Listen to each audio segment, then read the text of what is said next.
Welcome back. All right, so pivoting from all of the Disney stuff as we've gotten home from Disneyland after, of course, the Vegas portion of the trip as well. And I want to talk about something I've watched on Netflix. Now, I watched How to Become a Tyrant a while ago. I really enjoyed that series a lot.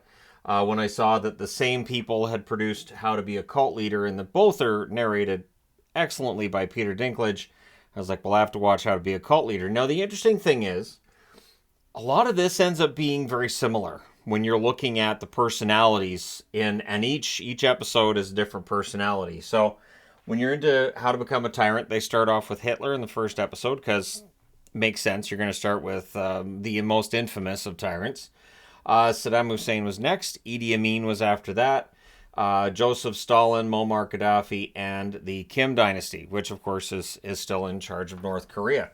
Now, the one that interested me when I watched the Tyrant one was Idi Amin, because I don't remember learning a lot about Idi Amin when I was in school.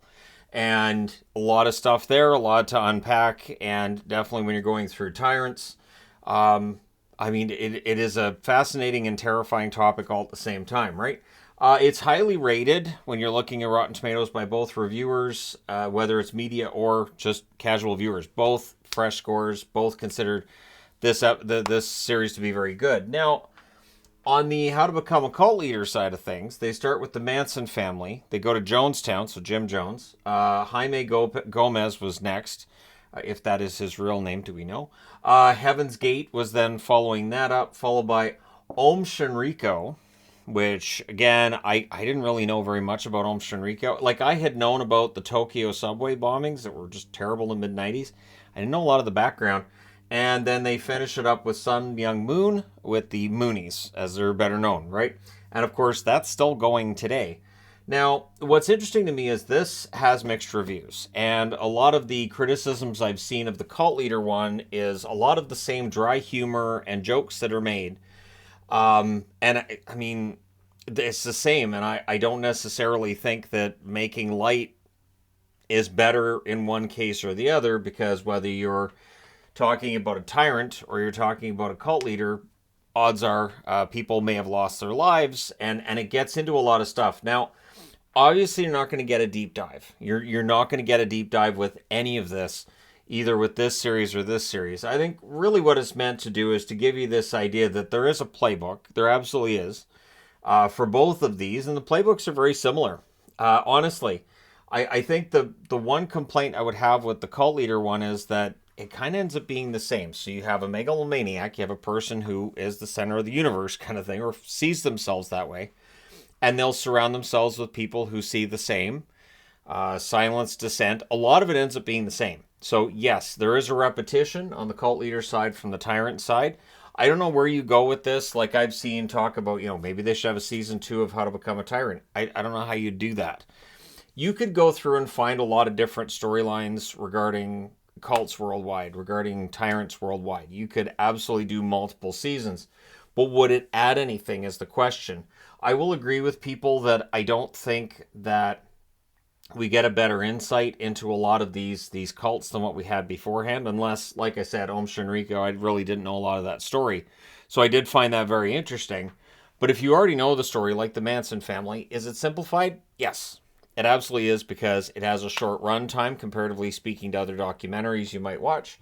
But I do find it an interesting watch. That's why I wanted to do a video on it, because it does feel like in this information age that we have now with the internet and social media and everything, it is much easier to do a lot of the things that these people did, and it's a lot easier to do this without the pitfalls. Like, to me, it's simple. If you're planning on starting up your own group, we worship jelly beans. Just don't break the law. Just, you can do basically whatever you'd like, just as long as you're not, breaking the law, you should be good. And where a lot of these ended up in trouble was either the apocalyptical stuff with like Jonestown, like Heaven's Gate, which just sad situations all around, or just this idea of we're going down shooting, like David Koresh, right?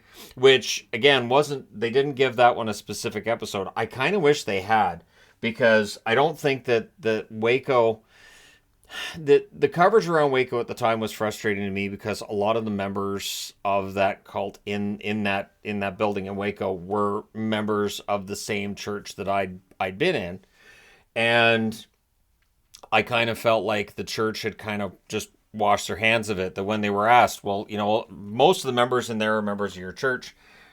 What is your response? The church kind of went, hey, they're not with us. We don't support any of this. I just thought it was the wrong response. Which, again, I understand you'd see all this controversy and be like, well, we don't want to have anything to do with that controversy. But those people need your help. One thing, whether you're looking at people who are blindly following a tyrant or blindly following a cult leader, these are people who require some sort of interaction with people they care about, which is something that both the tyrant and a cult leader will try to cut you off from, because, outside influences are bad. But if you can somehow get a chance to talk to them, I think where we get into mocking cults is where it's tough. So one thing they did show in this was some of the jokes about Heaven's Gate after it happened. They were on SNL and various other places. And looking back now, you realize how tone deaf that is. That there was a significant amount of life lost. And I think rather than making jokes after, we should be looking and going, okay, so what did this group feel?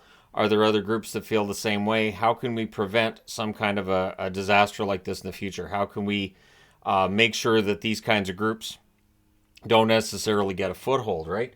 And so it is interesting to me because, again, it's a very similar setup. And there's one ego that's at the middle, sometimes two.